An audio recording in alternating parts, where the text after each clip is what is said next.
Half of every private equity-backed CEO you place in your funds will not survive the hold period. That's not an opinion. That is data. But the researchers behind me studied over 50 PE-backed CEOs who averaged a 6.2x return on invested capital, nearly double what the industry benchmark is. And they found the exact 5 disciplines that separate the CEOs who print money from those who get replaced in 10 months or less.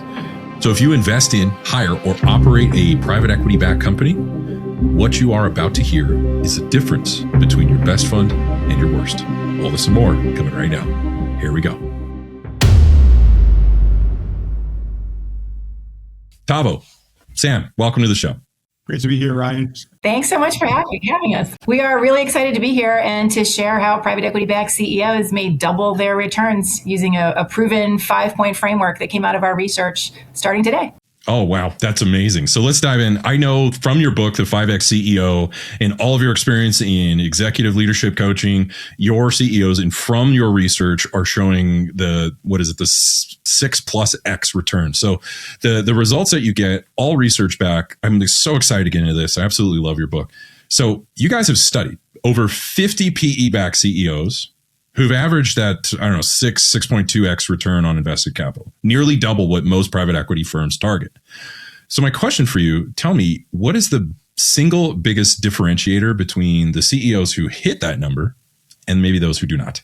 Ryan, it's a great question. And I would say, as we look through the research, if you had to just point to one thing, it was really about these top CEOs behave more like less like problem solvers and a lot more like chief systems designers. Think of them as like architects. So they architect how decisions, talent, execution flow through the business. And what they really did was they institutionalized accountability inside the organization. And so when you looked at these CEOs and you looked inside these organizations, they made any performance challenges like almost impossible to miss. And so what may be helpful is just to give you a few examples of like, what do these CEOs look like? I think you'll appreciate some of these. One of the CEOs in our study created what he called the reverse executive session. And where that came from was he was a first-time CEO. He was in a board meeting. The chairman of the board said, okay, we're going to go to executive session now. And he sat there and didn't move. The board member said, look, this is where you have to leave the room and we talk about you. And so he said, oh, okay. So he got up, left the room, and said to himself, this is what great CEOs do as well, right? Like the what if question. What if I take this and apply it within my own company for myself? And so what he did, he called it the reverse executive session. And so what he does, what he's institutionalized is twice a year, he kicks himself out of his weekly leadership meeting, has his HR leader facilitate a feedback session on what the CEO is doing well, suggestions for improvement, like how the meetings are going, just feedback, that any blind spots, any feedback the CEO needs to hear. And so that's just a really simple example around creating an accountability mechanism that makes kind of the truth unavoidable, even for the CEOs themselves. And so that's just a really kind of simple example. I'd give you one more, which is around, so many CEOs talk about the importance of collaboration and teamwork. Another CEO in our study actually does this twice a year as well. He has his executive team force rank one another on team play, right? And being an effective collaborator on the leadership team. And so this gets sent to the CEO. And what he does is he praises the individuals who are at the top of the list on the leadership team. And then he confronts the ones who are at the bottom of the list on this. And so if you could think about it, that how much time can a CEO spend on talking about it, trying to coach his leaders on, playing well in the sandbox and being aligned. So this is a great example around how, in a very simple way, they simplify complexity, but they create a great process that helps drive the outcomes they need to get to. Brilliant. So when they're driving that, it sounds like there's a lot of review and feedback based on your example. What about things like, mindset, vision, all of that? How did that play? Did anything like that show up in some of your research? So you're absolutely right. There's the mindset piece of this. And to Taavo's point, where they're trying to really architect structure and process instead of leaving it loose. And so one point that I'll add, and then we can talk a little more about our model, is as private equity firms are looking at CEOs to place into organizations, I think it's a great opportunity to try to ask them, what is your playbook? and how would you adapt your typical playbook to this context, this industry, this setting, based on the dynamics that we're facing as part of our investment thesis. And so as we dug into our research, the pattern that we really saw about these CEOs and what set them apart was really addressing 5 key areas. So our 5-point framework. It starts with strategic clarity. And so the notion of strategic clarity is how are they articulating the vision for where they want the business to go, what that looks like, building that alignment with their board, with their leadership team, across the employee base, and making sure that everybody understands here's where we are today, here's where we need to be tomorrow, here's the path that is going to get us there, and here's what your role is in that relationship. So that's the first step. Second is scalable talent. So what are they doing to make sure that they have A-player talent in their most critical roles? So if you think about the value creation plan, what are the roles that are going to create or enable that value to come to be? And can you get A-player talent, at least in those roles? Because, ideally you have A-player talent everywhere, but we're realists, right? So get it in those 10 to 20 critical roles that are really going to move the business forward. Third is relentless focus. So one of the biggest problems we see is that companies are just trying to do too much. And so what are you doing for the organization to make sure that you stay focused on just a handful of priorities that are really going to drive the value creation process?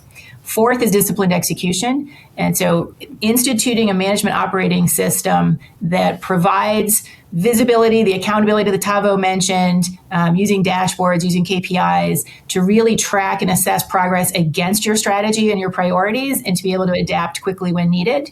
And then fifth is energized culture. So what are you doing to set the tone in the organization around your expected behaviors and results so that you're balancing both, and making sure that your culture is really enabling your strategy. So when you think about where a CEO is starting, that's really important. And the CEOs that we found in our study had a pattern of demonstrating those 5 things really well. And that's what helped to drive their outsized returns. If I could add one thing, Ryan, I think if you don't mind, I think it's important, which is for those that are listening or watching this, right? You may be saying, okay, strategy, talent, focus, execution, culture. Okay, maybe tell me something. Of course, those things are important. Where's the aha in your research? And what we would say is the degree of mastery that these CEOs achieved in each one of these disciplines was extraordinary. And so that's what we really discovered, was the extraordinary mastery that they had in each of those 5 disciplines. Brilliant. So then let's just imagine new CEO comes in. Walk me through exactly what a PE-backed CEO should prioritize in their first 90, 100 days. So really, for your PE CEO, it's about assessing the organization against that 5-point model. So as you come in and you think about strategic clarity, how do you validate the investment thesis beyond the work that you have theoretically done before you started? How are you engaging with your organization to understand what's happening? And so you're using those first 90 days really as an opportunity to assess each of those pieces. And so by listening, right? First 30 days should be a whole lot of listening, spending time both internally and externally. So I loved one of the CEOs in our research talked about meeting with customers and former customers, right? So going to former customers to understand what made them leave. And then another one spent, a full day with a headset on in customer service, thinking about and listening to what was happening, direct to get that true voice of the customer coming out. So you're doing a lot of listening internally and externally. Using that, you're starting to translate your investment thesis into a 3-year strategy. And through the course of engaging with your team to do that, that gives you an opportunity to assess your talent, right? So as you're asking questions and learning more and listening, you really can start to gauge pretty quickly who's going to help you move to that next level, and who may have plateaued where you may need to think about either a different role or layering them or doing something else in the process. From there, again, making sure in those 90 days that you get that clarity around the value creation drivers, what those key priorities are going to be for the business, try to eliminate some of the noise, but come out of the 90 days with a good understanding of where the organization is heading and be able to communicate that out and build the alignment with your board, with your leadership team, and then start to deliver that message across the employee base. Taavo, what do you want to add to that?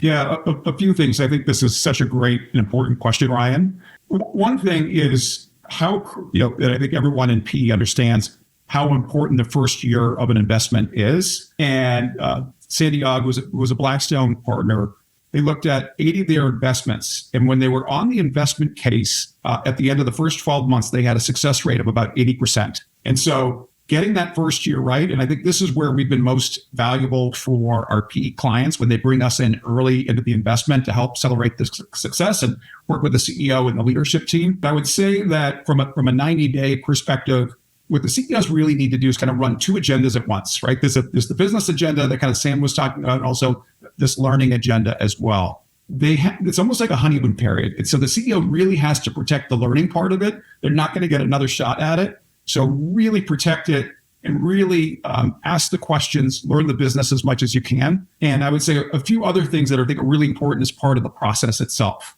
When you come in, I think for all these CEOs, just be very careful about any preconceived notions and really embrace kind of a learning mindset. And so you're also kind of assessing the state of the company, right? So you've come in, you've done some due diligence, and you're going to come into it. And typically what you find is the company's a little bit different than what you thought it was going to be, right? So there's going to be some added challenges that are going to go into the pot as well.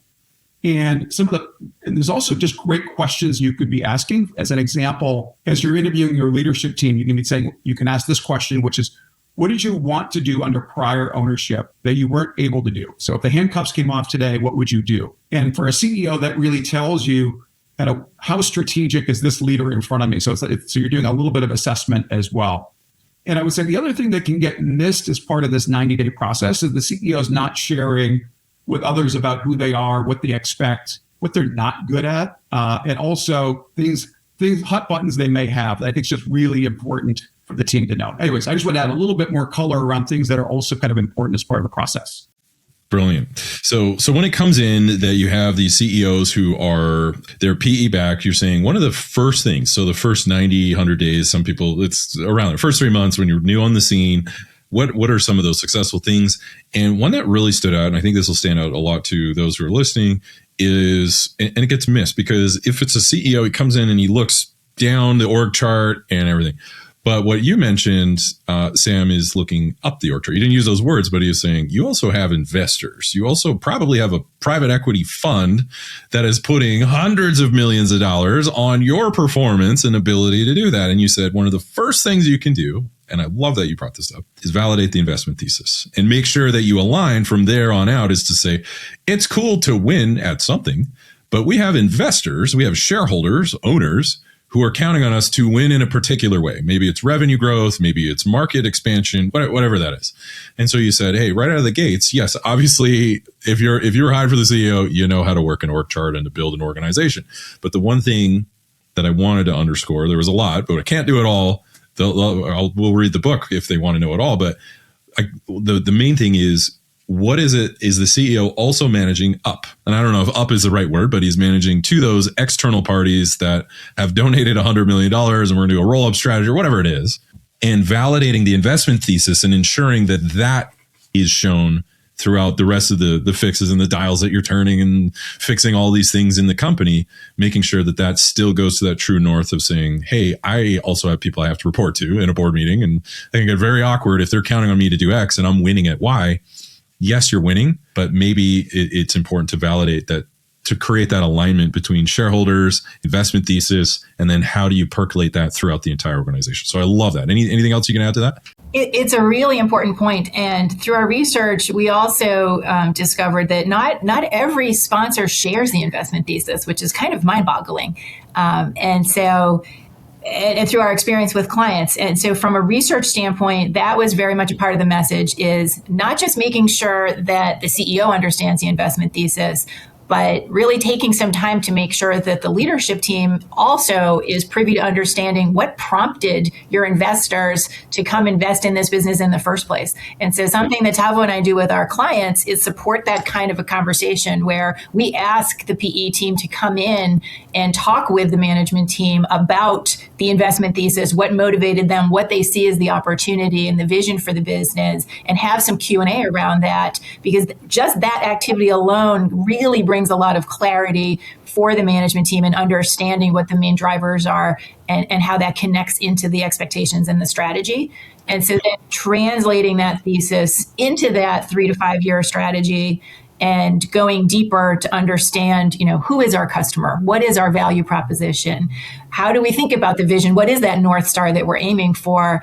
And how do we think about that path to get there? But keeping that thread between, that original thesis of what started this in the first place, and then how it correlates into everything that team is then going to drive forward for the next few years is really, really important. Brilliant. When it comes to that, and we're talking about clarifying and making sure the whole organization responds to the right things that the owners, the shareholders, the investors that are expecting out of the CEO. But one thing, and you brought this up earlier when you talked about your 5-step system or your framework, something called strategic clarity. And so my question for either one of you is, how do the best CEOs create that strategic clarity and alignment with their board leadership team and employees, right? So we're dancing around it. Let's go deep on this subject.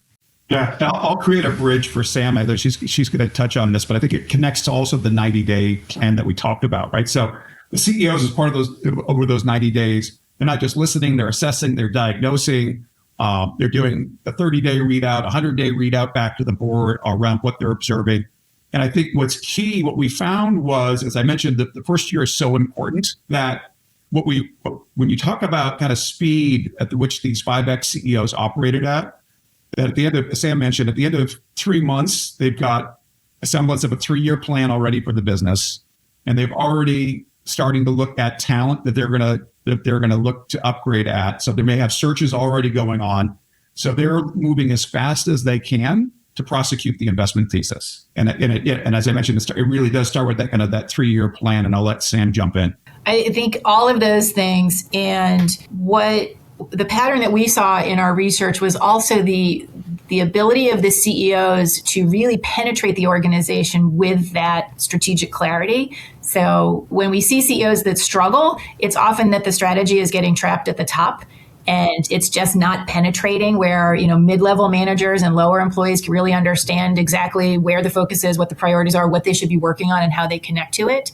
And so the best CEOs have a really great ability as part of their communication efforts to make that very clear to everyone.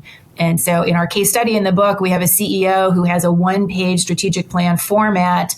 And through that, as a communication tool and an alignment document, he makes sure that every employee in the company understands, so, I'm working on this initiative and that connects to this strategy and that connects to our goals and our vision of what is winning. And so I understand how I, as an employee, and he talked about his receptionist. He's like, my receptionist understands that she's working on this initiative and that connects to really driving an energized organization. And that's part of our strategy to win. And so that's one of the unique things that we saw that really brings strategic clarity to life. Brilliant. So bringing that, validating that thesis, having that communication document. Earlier you mentioned the one where he was on customer service, talking to current customers, past customers, and really just understanding your value proposition in the market. And then also what we talked about is through this strategic clarity is ensuring that I call it the battle rhythm or the beat, the war drum where it gets everybody marching in sync. And so making sure we talked about just a few minutes ago about translating that from the shareholders, their initiatives, the board, what they want, then also what the CEO wants and the strategy, and then making sure that everyone is stepping together and pulling in the right direction. How am I doing so far? You're doing great. And that consistent communication is so important. I spent time working with an education company a few years back, and they taught me that adults need to hear things 11 times before they learn it. And so, as we work with clients, that's a message that we deliver on a regular basis because CEOs often feel like, gosh, I've shared that, 4, 5, 6 times. Yeah. They're tired of hearing it. And, we're like, no, you're only halfway there. You've got to keep that very simple, very consistent rhythm of communication throughout the organization to make sure that everyone is hearing it. And the case study CEO that I mentioned before, he had that 1-page strategy, like a 3-year strategy on 1 page. And that's what he would use at every town hall meeting, at every board meeting, right? So from the board through the leadership team to every employee, it was the same vision, the same interpretation of what that strategy looked like. And that's what they were referring back to. So a consistent drumbeat that was just easy for everyone to understand and connect the dots to their role and how it played in moving the organization forward. Brilliant. Now, when it comes to, so he was managing that team, he's getting everybody marching to the same beat. When it comes to building a team, so this is something that obviously executives and PE funds who hire PE CEOs, we want the CEO CEOs to be wildly successful at building a team that can support them to execute, especially if there's hundreds of millions or billions of dollars in these deals that are on the line. This is not a company of one. Maybe with AI, that's going to happen soon. I don't know. I keep hearing it. But until then, we got to have team. These are organizations with a lot of people with different ideas. It is not easy to be a people leader. But boy, is it impressive when you meet one who is, isn't it? It's phenomenal. It's like alchemy. I don't get it, but I admire it. Now, most CEOs, they inherit a leadership team that they did not build. So based on your research and just your own experience, how do you quickly identify who stays and who goes without destroying culture in the process? Yeah, another great question, Ryan. I guess we kind of take a step back, right? When you think about private equity, you got to buy the right company at the right price. And then I'm coaching the CEO of a private equity firm, and what he tells the deal teams is, look, is this a team that you believe that can execute this value creation plan? So it's the CEO, and yes, it's absolutely, and it's also the leadership team thinking about, what's their confidence level that they can execute on this plan. And this question dovetails really well to your first question, Mr. On strategy, because your people choices follow your strategic choices. Right. And so as the CEO's coming in, if you've got an entirely kind of new IT strategy that connects to kind of your value creation agenda, well, as you're assessing the team, and maybe like for a lot of IT leaders now, AI is quite important these days. And so that's a capability that you may need that maybe the current IT leader doesn't have. So that's an example of just a really simple example, really thinking about when you look at your value creation plan, the top 3 to 5 things you're driving at, do you have the talent that will enable you to move fast enough and achieve the investment thesis? And so what we advise all of our kind of CEO clients in particular is one of the first things they need to do kind of coming in is, okay, once they have the kind of the future state of the organization, what are the roles, the 10 to 15 most critical roles that will either create the value or enable the value? And when in the companies in the mid-market, PE, for example, those are the roles that are creating about 80% of the value. And so once you kind of understand those roles, and some of those roles may not exist. I've got a client right now who 3 of those roles don't exist that he's trying to hire for now. And so one of the most important steps I think a CEO can take from there is for those roles, there's something called a role scorecard. Right? It's a 1-page definition of what success looks like in a job. There's a great book out there called Who. They do a great job of kind of walking you through that process. But really what you're trying to do is really think about what are the key outcomes you need from these roles, and do you have the talent that will enable you to get there? And so you have to go through a pretty diligent assessment process. And at the same time, you can't switch everybody out at the same time. So you need to be thinking about a sequencing plan. And what's vital as part of all of this is to be completely aligned with your board on these talent changes. And, I'm working with a client right now where the CEO is 100 days into the role, and I like to talk to them just around progress in the business, how they're working with the CEO. And I can also assess board alignment as well. This talent was an area where the board was not totally aligned.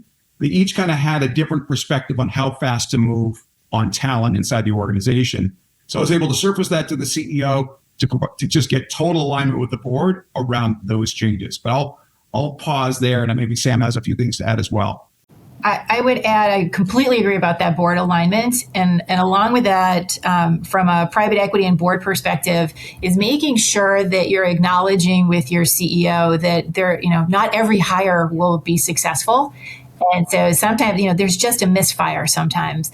And so, creating an atmosphere where a CEO can flag when they're seeing something that isn't working, and creating a safe space where they can acknowledge, like, this one didn't hit and we need to make a change, because you really want to make that change as quickly as possible. You don't want the CEO to feel like because they brought this person in, they can't take them out.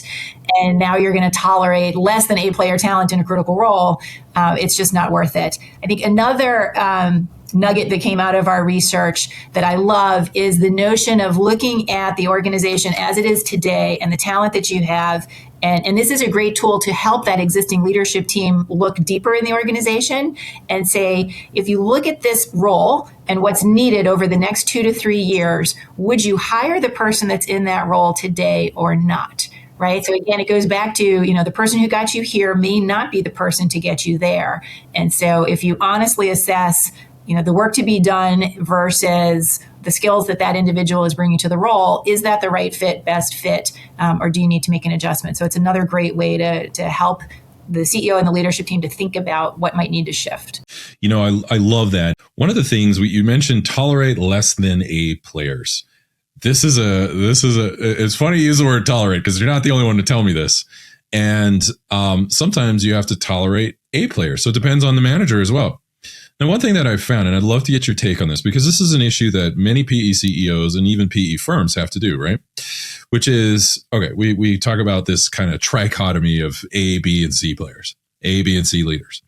And A players, what I've found, and let me wind this up for my question. So A players, we love them, right? You get like a 10-to-1 return, you pay them, $200,000 a year, and you make $2 million a year off of them, right? So they're great. Where they're not great, sometimes, if you don't know that you've got yourself a wild stallion on your hands, is they tend to move fast, break things, or they realize that what you thought wasn't broken really is. And so sometimes that's seen as making waves. So tolerating A players means you got to tolerate them bringing up a lot of stuff. If you have a good attitude and a great CEO or whoever the leader is, they can say, this is great. We want to know where it's breaking. You're the tip of the spear in this particular area. You're an A player. Thank you. Please tell me that. Other people are saying you're dramatic. You're always bringing stuff up or whatever. I'm just making that up. And so sometimes A players are not preferred, but I think my guess, and because you guys are the experts on this, going for less than A players also sometimes feels like at least they're not making waves. But I see that as a horrible long-term strategy because you need high performers, but sometimes they could be perceived as everyone else is like, you're making us look bad, or why hear you always talking about what's wrong?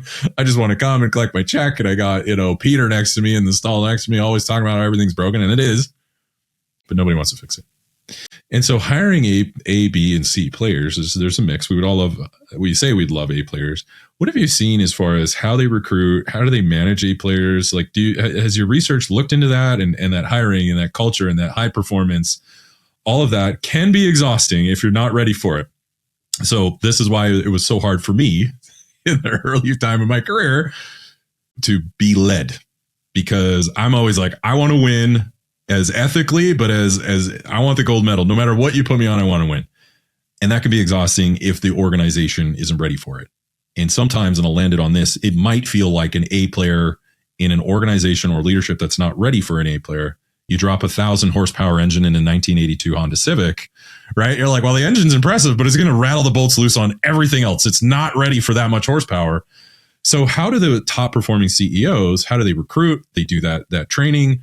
How do they deal with bringing in these people into an environment where it doesn't feel like a 1,000 horsepower engine in a 1982 Honda Civic? No offense to those Honda Civic lovers out there. They're great cars, but there's a mismatch in the horsepower versus what the organization can handle. Have you seen anything like that? Any advice on bringing them in and leading people who move fast and break things, but overall are great for performance? Yeah, it's a great question. I'll just a few things that Sam, feel free to chime in as well. One, it goes back to kind of what I talked about earlier, which is thinking about the most critical roles inside the organization. You can't afford to have anything less than an A player in those top 10 to 15 roles. So having a B player or a C player just puts your whole agenda at risk. And so, and by the way, those roles can be 1 or 2 levels down from the organization, depending on, your value creation plan, depending on what it is that's going to really unlock the value for the company. And so really important to kind of get that right. And the other part of your question too is just around from a culture fit, I bet, as well, right? Which is if they're a core value violator, that is someone, even though they're an A player, your culture is what you tolerate. That will really get in your way of the entire team performing and the organization. And so I would look at it kind of from those two perspectives. Sam, anything you'd add? I agree with all of that. I think that to Taavo's point, those critical roles absolutely penetrate the organization. It's not just the C-suite. You can't just say the C-suite has to be A players. Those are the most critical roles. That's not it. When you think about who's really creating value or enabling value, obviously the C-suite is helping to lead a lot, but there are very important other roles where you want to have those A players. And I think if you think about where, if you're a leader and you're having to do someone else's job, right, that's a sign that something is wrong. And that's a sign that you don't have the right level of talent in place to enable you to do what you need to be doing as a leader. And so that's always a red flag if you feel like you're having to do someone else's job. One of my favorite quotes from our research was the CEO who shared, the first time you think about firing someone, just do it. Because throughout our research, the theme that we had, no one regretted making a change too fast. No one, right? Everyone talked about, I should have moved faster on some of the, which to your original question, Ryan, it's, you do want to be thoughtful in terms of how you pace some of the changes that you're making, because just having good athletes does not mean that they'll be able to do everything you need. You've got to have the business knowledge and the understanding. And I think a lot of this conversation gets at you can't leave too much of a wake in the process. So you have to balance all of that. But at the same time, you want to make sure that you're not holding on to talent out of loyalty or just fear of the unknown. You want to make the moves and be thoughtful and intentional around that.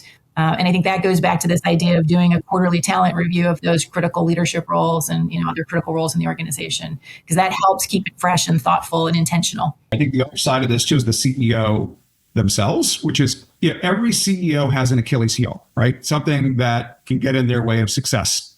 And so very important, the investors kind of know what that is and to compensate for that on the leadership team. So for example, I'm working with the CEO, is very market-facing type CEO, not great at the operational side. Okay, great. We need to get a rock star COO to support this CEO to cover for that. And so that's another way to kind of look at the team composition and thinking about what the talent you need to drive success. Okay, perfect. Now, early on, you mentioned that being focused and drilling that in and making sure everybody is on the same page, that requires a lot of focus. Sometimes we call it relentless focus. So my question for you then, what is the most dangerous thing that a private equity-backed CEO can spend time on? So the reality is that throughout our research, the CEOs that struggle are trying to do too many things all at the same time. And so that is consistently a challenge. So the best CEOs understand that they have to say no to good ideas in favor of the best ideas. And they're willing to make those trade-offs and be thoughtful. And so where the danger lies is if they try to say yes to everything and you end up spreading your resources too thin, both in terms of your people, your capital, it just doesn't get you as much of an impact as you think it will, and you're not going to necessarily see the progress that you would like to have there. Hey, if you're finding value out of this discussion, could you do me a huge favor? Could you just take a second and hit that like or subscribe button? It costs you nothing, but it tells the algorithm that this is valuable information, and it helps us to get it to more people. Thank you. You're incredible. Now let's get back to the show.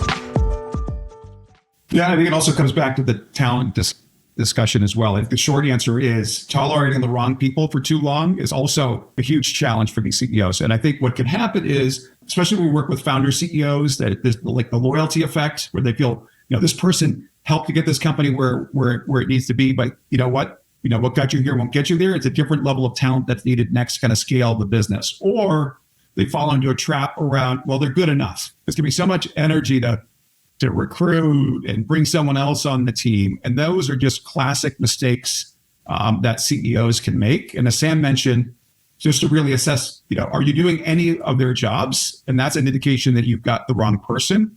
And so for these CEOs, time is their most precious commodity. And so kind of the guidelines that we give CEOs is to think about, like, what's your ratio? When you look at your time, what's your ratio of working on and in the business? What should be your ratio of working internal versus external, right? Because the CEO's job, if they're not working on strategy or they're not bringing the outside in, no one is, right? So they have to be doing that. So it really requires them to kind of push down decision-making into the organization and to take an honest look at their calendars into the priorities actually align with how they're spending their time. And so I think the final piece to this too is some CEOs can have a real high need for control, almost too much, where they become a bottleneck. And so, as I mentioned, they really need to empower and push down decision making. And so we ask our clients to kind of do a decision audit. Are they making a lot of decisions that others can make, the easy decisions, right? They should be focused on the hard and complex decisions.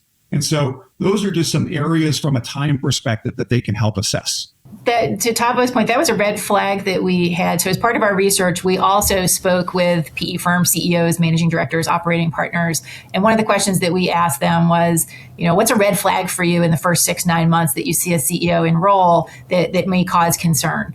And Taavo just touched on it. And it was, trying to control everything. So if they're doing all the talking in a board meeting, and they're either not inviting their leadership team or the leadership team is just sitting there and they're not really allowed to talk, that's a red flag that the CEO is really just trying to control too much and not building a scalable team that can then help scale that organization.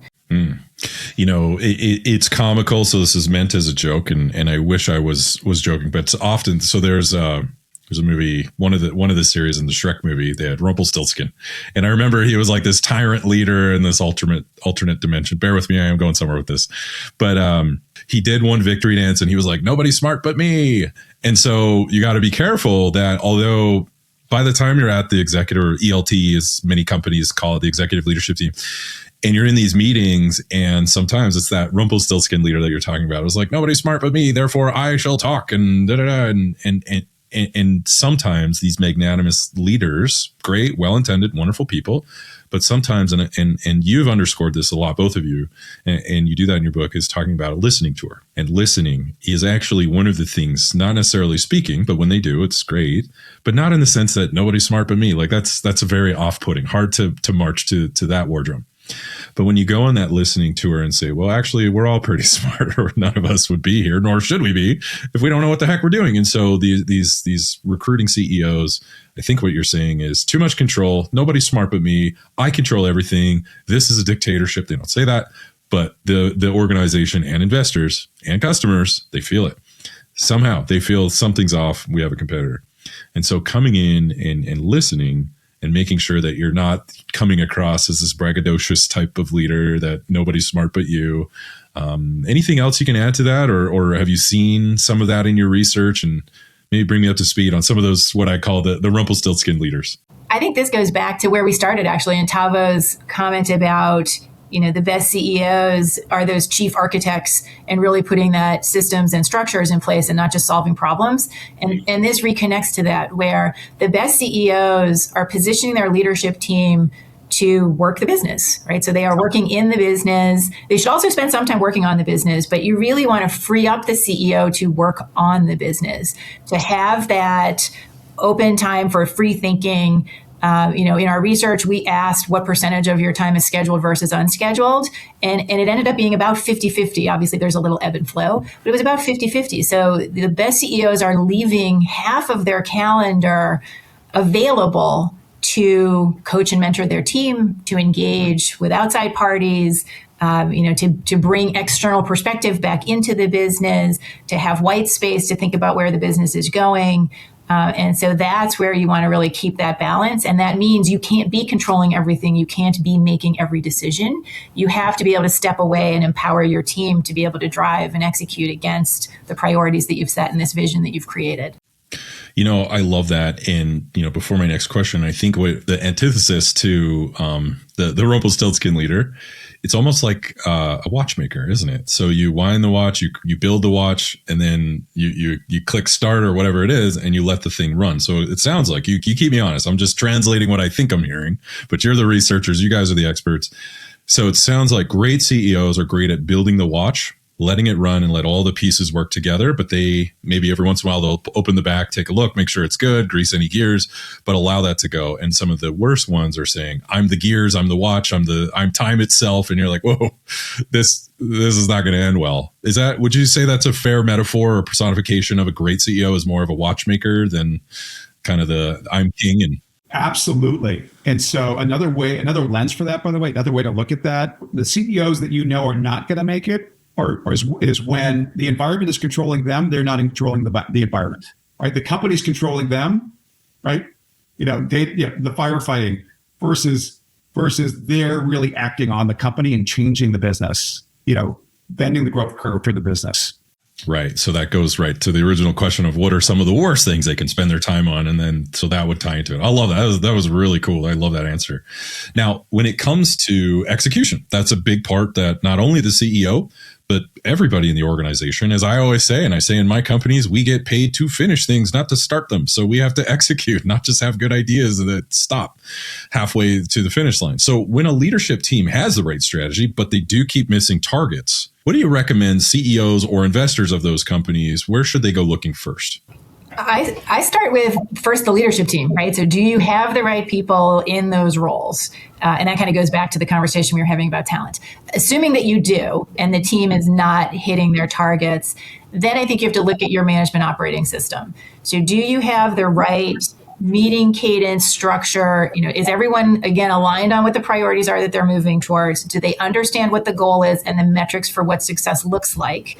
You have the ability to track and monitor progress over time and see whether or not you're moving in the right direction towards those goals. And so that you can be nimble and adapt as needed, especially in the environment that we're in now, right? Where so much is changing so quickly and the pace of change is only going to continue to accelerate from here. You have to be able to assess where you are and be willing to adapt and adjust course when needed. And then do you have the right cadence of meetings, reviews, one-on-ones that allows you to balance that working on the business and working in the business? So you've got to consider those factors. If a team isn't getting where you want them to be, have you set them up for success, and do you have the right structure in place to help them get there?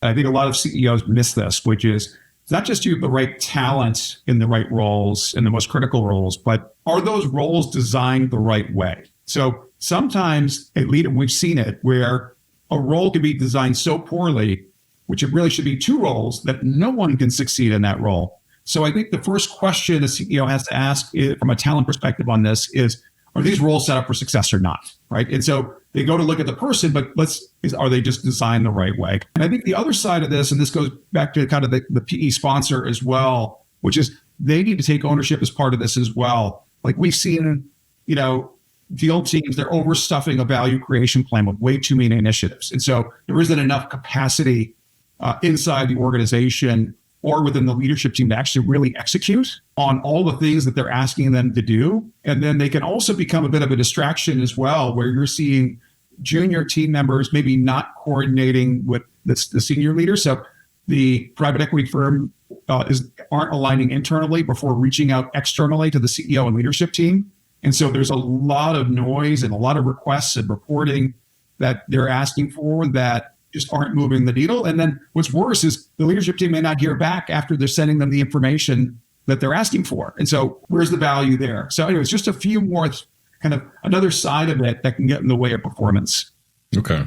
Now, when it comes to a CEO, we talked about earlier about leading up, that bridge between the board, obviously, but when you're PE backed, especially if you've got institutional capital, they got investment committees, probably someone who just gave you $500 million is probably on your board. I would assume that would be an ask. But when it comes to that, what do CEOs do wrong most often in their relationship with the private equity sponsors? What have you seen in your research? It came out of our research loud and clear that it's lack of transparency. And so the investors want to know whether things are going well or not, and they don't want any surprises.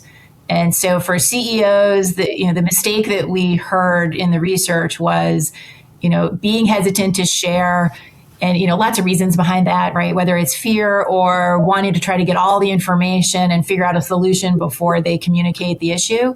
But consistently, and again, this goes back to the research that we did with the private equity investor side of our participants in our research, was wanting to make sure that there was regular, frequent communication of both the good news and the bad news. And so highlighting when those issues came up as quickly as possible, and so that they could be addressed. You bring up a good point. There was a friend of mine. He runs Origin Investment in Chicago. He was the trader of the year. And great side note. So Michael Episcope, love this guy. And he said, at our firm, they're a real estate firm now. He said, at our firm, we walk out good news, we run out bad news. And so that was a metaphor of just saying, like, there is a gut. And he was a trader. I think he was like the top trader in America for a long time. And then he told me the joke why he flipped to real estate is he didn't want to be known as the guy who used to be rich. So he got out of trading and went into something a little more stable. All right. Well, you do you, but wonderful guy. You could tell he's funny dude. And one of the things and I'd never forgotten that he taught, and this was years ago. And one of the things when it comes to that, I think what he's talking about, and as a trader, you would know, is that when there's that event, there's that initial reaction where you're like, oh, I got to tell this to my investors. And I know I'm going to get skinned alive. Or you start playing this scenario out in your head. And I think what you're talking about, that goes into the culture and that goes into the different ways of how you do business as a CEO. If you already decide to say, if something goes sideways, I'm going to run to the investors and tell them. And I think what it comes down to is a magical word that I love. It's called integrity. Because in high finance, and I say this all the time in the show, high finance is more about trust than it is transactions, right? You, me, or anybody, we're not going to give money to someone we don't trust. We're not going to hire somebody that we don't trust. And so often, if you're in that role and you hire a CEO, you've got the trust. Don't do anything to break it. So if something goes off course, investors know, like we know what industry we're in. We understand that there's risks. But if one of those risks, the downside risk, starts cutting in the wrong direction that we don't like, we are counting on a CEO to be completely transparent, to have integrity, to run out that bad news and let your investors know. You have to. You have to, especially in investing. And so when they run out bad news, although there may be a little bit of WTF moment that everyone gets together and we start talking about it, at the end of the day, one of the greatest compliments I think that I could ever receive is that I may not like all the words coming out of Ryan's mouth, but I know I can always trust it. Even if it's, I don't like what you're telling me right now, that, I lost money or or whatever upsetting news is, but I know you'll never lie to me. And even the hard stuff you will tell me, and I might yell at you, but I will never walk away. I will never yell at you for lying to me. And that, I think, is the greatest compliment any executive with any amount of trust, whether it's investors, employees, partners, even marriage spouses, is to say, not everything comes out of my mouth is going to sound like a pleasant song. Sometimes it's going to be rough, but it'll always be true. And so I think you hit spot on, Sam, of lack of transparency is one of the most damaging things a private equity-backed CEO can do. I got a little hyper about that. Anything else you can add to that, either of you? No, that's so critical. And I think what you'll also see CEOs do is maybe they'll fail to rewire a decision with the board as well. But going back to what we talked earlier, I think the most important recommendation I'd have here is within the first 100 days that you want to get to extreme alignment, not only with your leadership team, but obviously with the board as well around what you're trying to achieve. So in the spirit of extreme alignment, I would have an alignment session with the CEO and the board. And so what you want to be doing in that session is just around expectations around how we're going to be working together, right? And so if you're a CEO, you'd want to ask, okay, of the CEOs you've worked with, like, what's gone well, what hasn't gone well, right? Like, what have been your best relationships? What have been some of your worst relationships and why? Help to understand kind of the chemistry around your own board to understand kind of when things went well and when they didn't go well, right? So how do we want to communicate with each other? I just had to give feedback to a CEO client that the board would love him just to call them more informally versus just formally on the weekly, like just talk to them, brainstorm. And so now we started to do that. But those are just simple things that are really important just to learn upfront. So small problems don't become big problems. And I would also say one of the most important things to talk about is pushing back. I'll talk to boards and they'll say, I wish the CEO would push back more. Well, you kind of set expectations around this. And so it gets a little bit foggy. So let's talk about this up front. Like when is it appropriate to push back, right? So let's get clear about that. And overall, what you're trying to get to is what does a great collaboration look like? And what are expectations that we have of each other? If I can add to that, I think part of what we're touching on is this idea of being collaborative and solution focused and not blame focused. And so very much true that you want the CEO to be open and transparent with the investor and that there's a level of speed around that because you want to try to address issues as quickly as they arise. The same is true for the CEO in creating that atmosphere for their leadership team and penetrating that down into the organization. So as a CEO, you, especially in private equity, where the pace is so important and driving the value creation plan as quickly as possible is so important, you want to make sure that your team is incented to actually raise issues early and often when needed, right? Because if people start hiding things, it's just going to fester and typically gets worse, right? And then it's going to be that much harder to fix. And if you have a culture of blame, people are going to be hesitant to surface those things early, versus if you can create that team atmosphere of, hey, we're all in this together. And if there is an issue, we need to work together to figure out how to solve it. And then celebrate the people who, are coding things yellow or red on your trackers. Don't just celebrate the people that are green, like acknowledge and recognize the people that are willing to step up and say, hey, we're red here. And, here's why, or here's where I need help, or I'm not sure what to do. I'm stuck. But so making sure that you have that atmosphere as well is just as important. Yeah, I love that. That goes back to the A players that we're talking about. They're always making waves and they're just saying, this is red, this is not good. And they're like, what now? Yeah. But you can't have that attitude. Now, here's something, and I think it ties into this, is it's something that's worked well in my marriage. I'm actually a happily married man. Those exist. Who knew? So I'm stoked. So, but one of the things that works well, and I do this in my company as well as personal relationships, like ones where there's some stakes on the line, right? Like an investment or marriage, raising kids, like this works.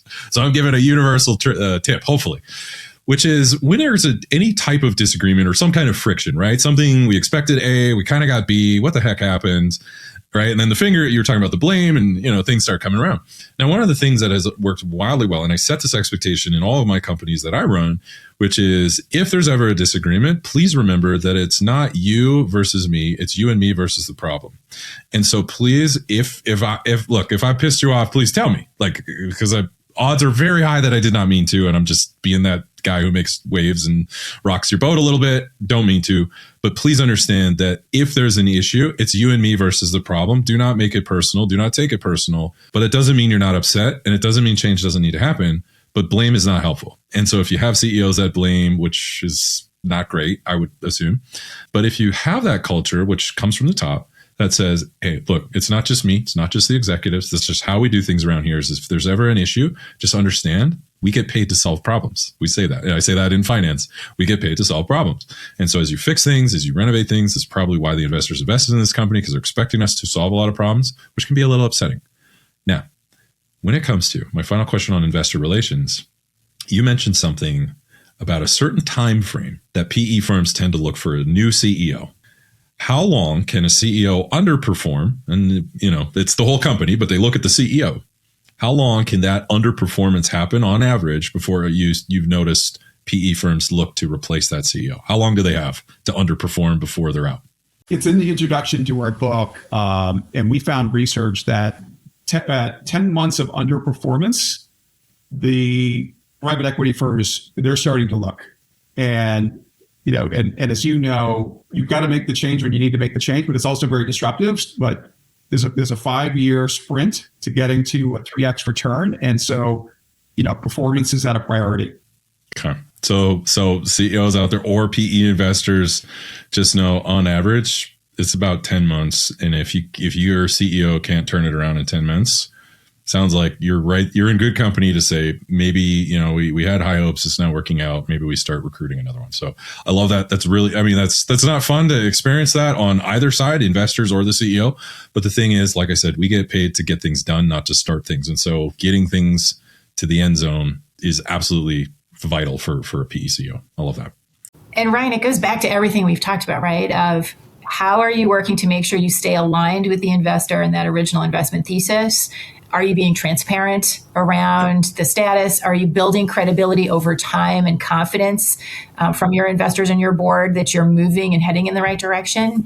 And there's a lot of warning signs along the way, as we've talked about, where, if they're not seeing that alignment and that traction and that momentum, and the performance of the business isn't hitting expectations from a budgetary and other standpoint, then there's absolutely, you can start to see a shift, and that's when the search happens.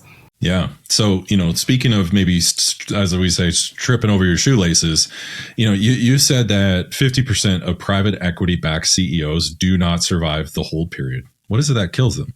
Okay. Another great question. So those studies were the inspiration actually behind our book, because we were scratching our heads because, wait a minute, these private equity firms do a phenomenal job and an exhaustive job of vetting CEO candidates. And so they've got their investment thesis. They're looking at candidates who have a proven track record, what they're trying to accomplish.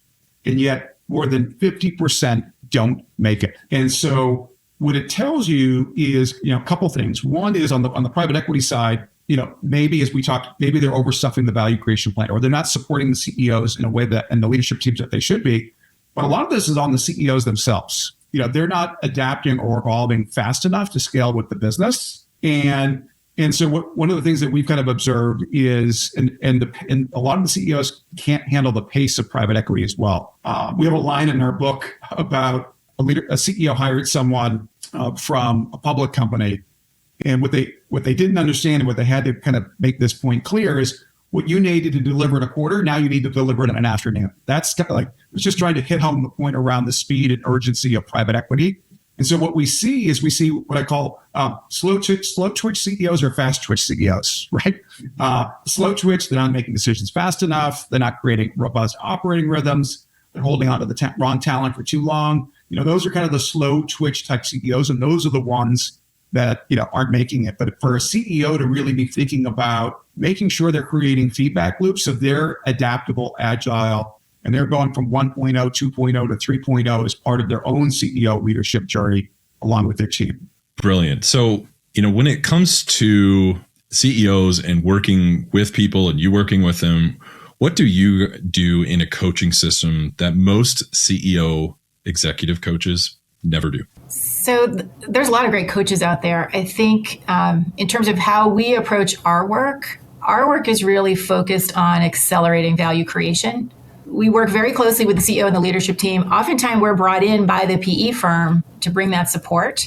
And so I think we're uniquely positioned in part because of our past experience and all this research that we've done to bring a lot of experience and examples and ideas to the table. And so as we engage with the leadership team and strike a balance with the PE firm of identifying the friction points and where there may not be alignment and helping to reconnect that alignment. Taavo touched on it earlier about, where the board and the CEO were in terms of some of the talent decisions. And so, we are not a mole. We make that very clear. There's a level, as a coach, there's a confidentiality responsibility that we take extremely seriously. But at the same time, because we've worked on both sides and been operators ourselves, we have a perspective that I think is somewhat unique in the coaching arena. They can really help bridge the gap and create some of the alignment that might be missing. Taavo, do you want to add anything to that?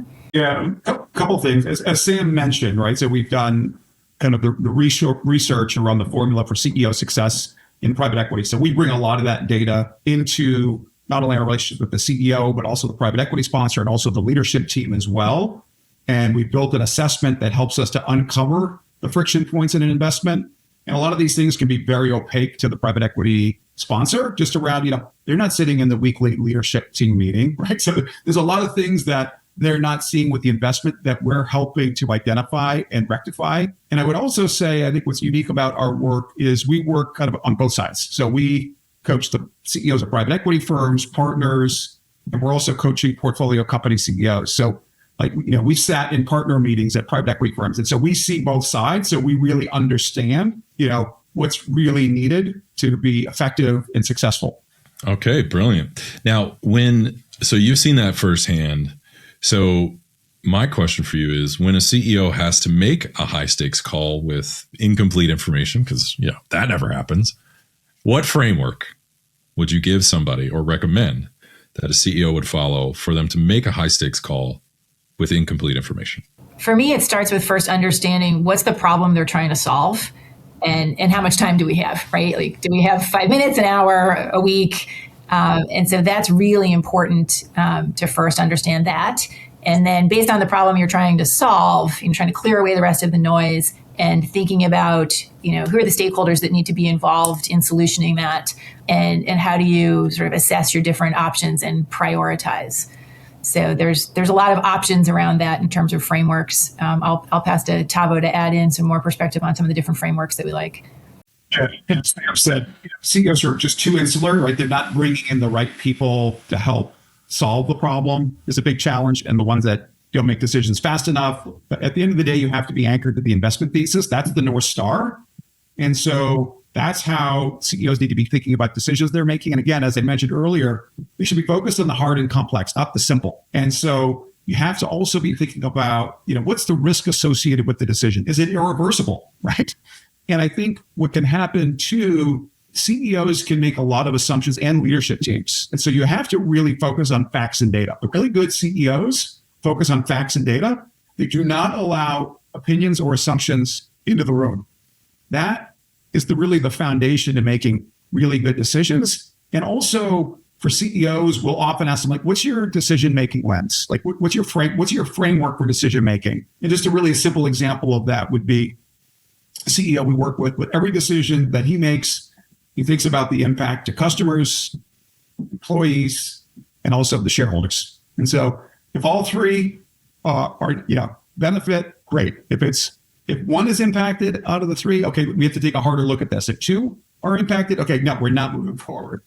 Brilliant. So, and you reminded me of, there's two CEOs that most people heard of, Elon Musk and Steve Jobs. So two CEOs that most people heard of are Elon Musk and Steve Jobs. And one of the things that are very different, not even universally loved. Some people think they're not great people. Okay, sure, whatever. I'm not going to discuss that one.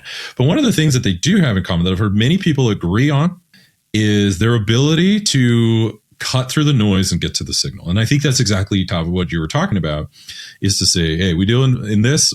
I'm not, and I say this all the time because you get opinions that are stated as fact. And I just say, look, I can't comment on hypotheticals. I'm not going to comment on hypotheticals. And so you almost, in your responses, you reinforce the discipline of how we make decisions. So I was like, not saying it's not going to lead to something. I'm saying maybe you need to bake that idea before we cover it. And so you make that decision. But the ability, and I love that. So the signal to noise ratio there's a huge differential, huge delta in those two. And I think that's a little bit, I'm using my own words to translate what your research and what you're teaching, is to say that is really important. And if you're a CEO that is so widely known, and Sam, you spent some time at GE under Jack Welch, maybe one day we'll go out for a coffee. You could tell me all about what that was like under Welch. But some of these legendary CEOs, they put in a relentless amount of work on making sure they understand the facts and getting rid of the noise. Would you agree? Did your research bring up that finding? Absolutely. I think that goes back to the relentless focus of how are you eliminating the distractions, and not just for the CEO, but for the organization as a whole. How are you making sure that you are just ruthless in terms of what takes up time, energy, resources, and being very intentional about how you best deploy what you have at hand to get the best result. Brilliant. So my final question for you, as we round third base, we're bringing it home. What do top performing private equity CEOs do every day that average CEOs simply don't?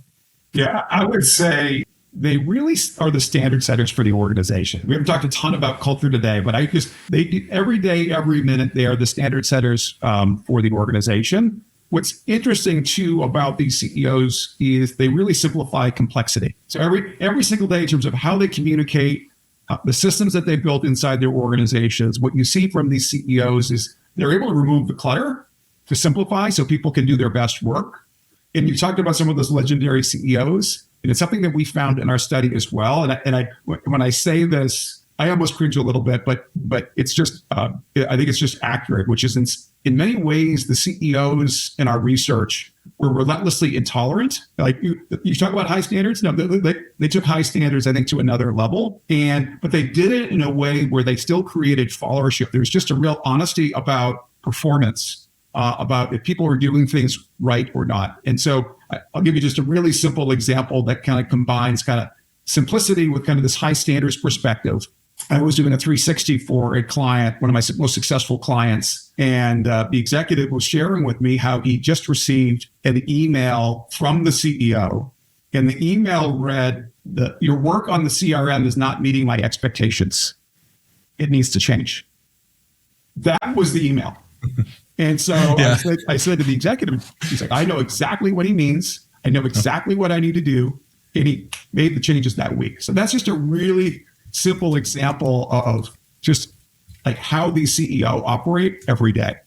Yeah, for me, it comes back to the 5X model and what we've been talking about, right? So first is strategic clarity. So every day those CEOs are making sure that people are aligned, that they understand where the business is, where it's going, how they're going to get there, and how they play a role in that.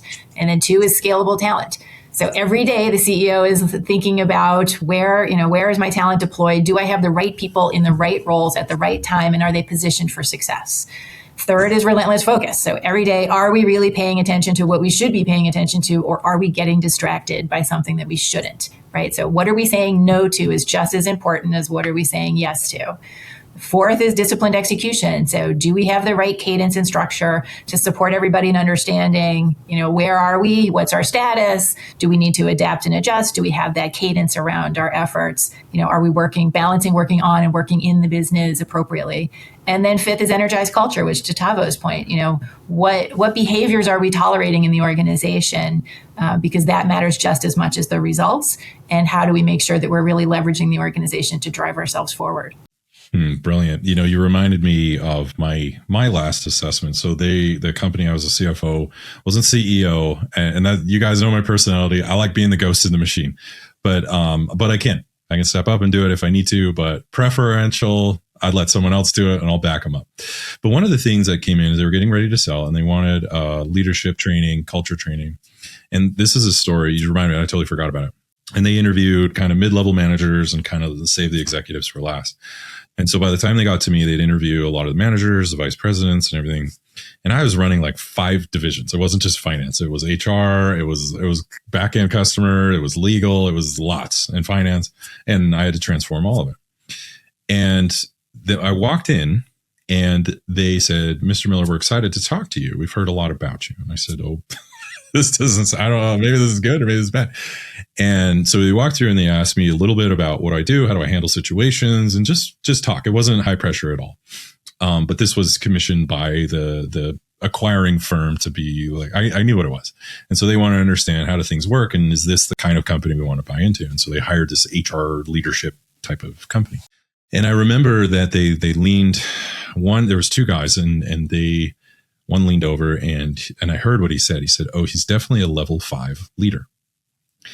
And I did not know what the heck that was. I was like, I got month ends I got to do. We got this, we got, vendors. And so I was like, cool, appreciate it. Maybe I don't know what that is. May I be excused? I don't know. I was asking to be dismissed. And so when he said a level 5 leader, I actually went out. This is not beating on my chest. I'm making a point on this. So I met him on his office because I take my leadership very serious. And I want to make sure that if I'm put in a position of trust, like we talked about, that trust is reflected regardless of where my career goes. I just want to make sure if you put me in the seat, can I perform and get the job done well? And he said, what a level 5 leader is. I asked him about it and I may have bribed him with a coffee. So, I got him caffeinated and I got him talking, but he said a level 5 leader, as they would describe it, is somebody that people follow based on who you are. So there's different levels, right? They follow you because they have to and they don't want to get fired. They follow you because they're just like actually afraid of you. I don't know. So there's many layers. And they said level 5 leaders are that. And so what that does is I'm using that as an example, not to self-promote, but what that talks about, that was the first time, because you just do your best. You don't know if you're doing well.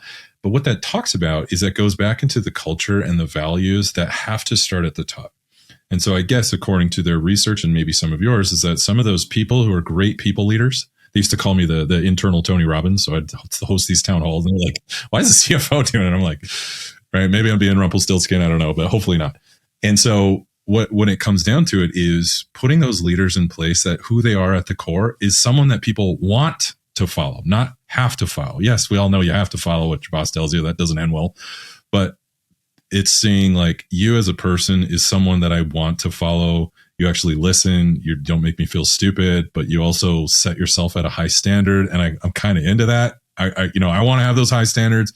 And so developing that, and you talk about implementing those strategies and having that culture and that alignment. And it really comes down to something that someone taught me early in my career, like early 20s when I was just dreaming of being an investment banker, but not even close, was you can't push string. And it was a comment on leadership is to say, you try pushing a string from the back, right? It just bunches up. It doesn't work. You got to pull it. And so that leadership is to say, let me go out in front. I can show you, I will build you, and I will make you competent because I believe in you as a person. And when you have that culture, I thought about this for years after, this was a while ago, but when you're shaping that and you have those leaders, those culture movers, now we're starting to create, hey, we lead and follow by our standards, our virtues, our qualities, not do it or you're fired. Have you noticed any difference in that? I'll tell you one example that I think ties the last part of this conversation all together. One of the CEOs in our study, this connects to simplicity, culture, followership, level 5, you name it. The story will connect it all. One of the CEOs at our study talked about, they had 2 core values. So simple, right? So one of them was competence, one was kindness. So if you wanted to work inside of our organization, it was very clear you had to be competent and you had to be kind. And so there are moments of truth that happen as part of that journey. So it was their whole, the whole recruiting process was connected to competence and kindness, but also performance management as well. And so he had hired a new sales executive who was on the executive team. And about 2 weeks into the role, he found out that he berated all of these employees. And so he wanted to have an open mind. So he talked to the executive and said, look, I heard this, but I'd like to hear your side of it. And the executive basically described that the people deserved it, and here's why. And so in that moment, the CEO said, look, we told you coming into this organization that there are 2 core values that really matter, competence and kindness. And today is your last day. Good for him. He held the line. He held the line. And he said that had one of the biggest impacts on his culture of all the things that he did symbolically, right? Just around, the zero tolerance for, core value violators. That's a very nice way of I would have used more explicit terms of no a-hole rules, but that's for, we're all professionals here, but yes, for sure. You're spot on is really tempering a lot of that. But sometimes I have a strong opinion that under adversity, you're introduced to yourself. And so sometimes stressing out executives, because they're never stressed. I'm kidding. Yes, they are. But sometimes that brings up things that you couldn't have known. And so some couldn't have known when you hired that person. But sometimes when they're under that stress, back to Sam, you were talking about finger pointing and all of these less effective things that go on. So these are massive problems. All right. So before we wrap things up, final words, ways people can get in touch with you, anything at all. We would love to hear from people. We have a website, advantageceo.com. And we wanted to offer in appreciation for having the opportunity to talk with you, Ryan, and all of your listeners. For the first 5 people who reach out to us through our website, we are happy to send you a free copy of our book. And if you want a signature in there too, we can do that. But so, yeah, we really appreciate the opportunity and welcome connecting with your audience and sharing more information. Awesome. So the first 5 people that go to that website, you'll be able to find it. You can apply and get that copy of that. That is very generous of you. Love you guys. Thank you so much. I know our fans, we're in like 190 countries. So there's people all over the world that would love to hear from you guys and your research and what you've been able to do in the 5X CEO. And if you're number 6 and later, Amazon is the place to go. Where do you get that book? Amazon is the place to go. There's both paper versions and there's also an audiobook on Audible.